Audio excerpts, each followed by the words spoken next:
dia efa nijery eny tao anatin'ny rina io dia lamba mena dia ambonin'ny lamba mena io misy tavoahangy anankiroa dia sahabo 30 metatra miala ny rena io manambony dia miala 2 metatra nahitana an'io zaza io mariko etona nefa ny zava-misy tao fa nahaforotra i zaza io tao anaty lasy dia vato anankitelo malony nantsindrina ananjy dia vola 10 niara fony tamin'ny zaza io tao anatin'ny lambahoany io.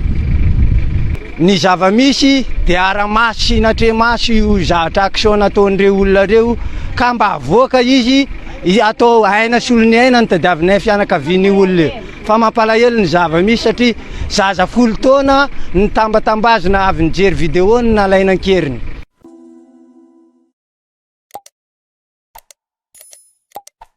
Faly miarabantsika hatramin'indray mpanaraka an'izay vaovao malagasy. Ny tranga mampalahelo no zaraina amintsika eto.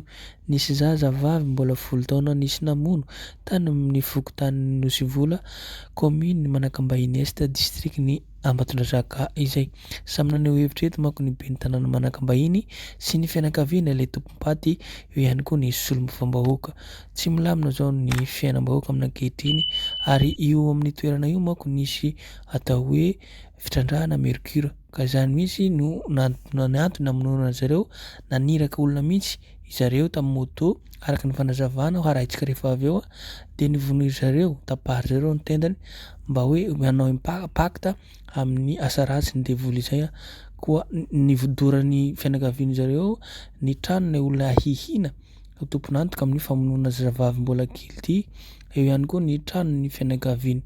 Ny trantrehatra manko ny tany filaminana ary mitaky ireo fianakaviana nandray fitenena hoe aina sy lona aina ary mitaky ireo tompon'andraikitra na mpitondra fandrakana zany, eo ihany koa na mpitandro filaminana mba hatolotra asehon'zareo le olona namono fa vonona zareo hamono fa tsisy firarahina zon'olombelona sy ny sisa zany.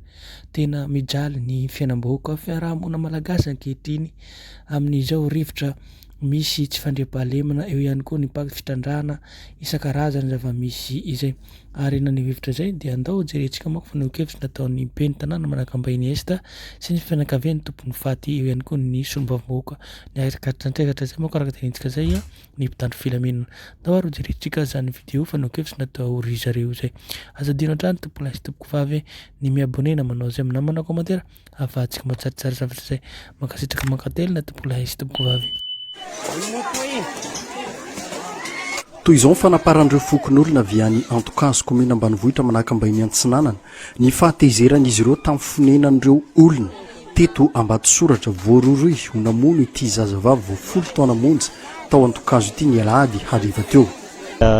Isy olona voakarama teo Antokazo zany tondra ilay zazakely andeha tany an-tsanana Antokazo dia noentiny tamin'ny moto izy dia namonjy ilay atiala be any avaratra Nosovola zay ilay izy, fokontany Nosovola zay. Dia rehefa nanaraka ny fokon'olona zay nanao andehany maromaro dia hita ilay fatin'ilay zazakely tany avaratra Nosovola amin'izay Ambodipaiso zay. Ambodipaiso zay ilay izy, ilay toeran'ilay izy. Lavitra zany toerana zany. Dia efa tapandry zalahy ny tendany dia kely sisa ny nitazona ilay tendany sisa tamin'ilay izy. Dia nalatsa ny zalahy razany dia navarana tao anaty lavabato ilay ankizy kely zany. Io marain'io andehan'olona Anjatondry no niaraka tamin'ilay razan'ilay zazavavy kely no tonga teto Ambatondrazaka. Namotika avy hatrany ny trano fonenan'ilay tovolahy sy ny fianakaviana voalaza fa namono ity zazavavy ity tao anaty lavabato fitrandrahana mercure tao Ambodipaiso Antokazo commune Ambanivohitra Manakambahiny Antsinanana. Eo amin'ny ambon'ny orina io dia misy vilia kely dia tentina fito eo amin'ny journée atsimo.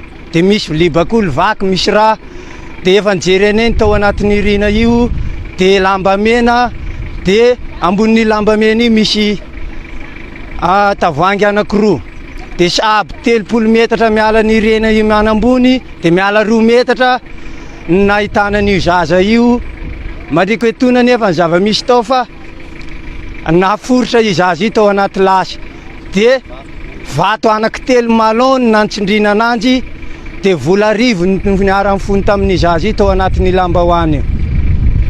ny zava-misy dia ara-maso sy natremaso io zavatra action nataon'ireo olona reo ka mba avoaka izy atao aina sy olony aina ny tadiavinay fianakaviany olona fa mampalahelo ny zava-misy satria zaza folo taona ny tambatambazina avy nijery vidéo ny nalainankeriny. Tokatrano roa maisy potika tanteraka hatramin'ny entana tao anatiny. Tsy nisy olona tamin'ireo tokatrano ireo. Nalain'izy ireo ihany koa ny Kubota izay fitaovam-piasana teny an-tanimbary ary nodorana izy ireo. Tonga teny an-toerana taorian'izay ny mpitandro ny filaminana notariany prefet n'Ambatondrazaka ary nanaparitaka ireo fokon'olona.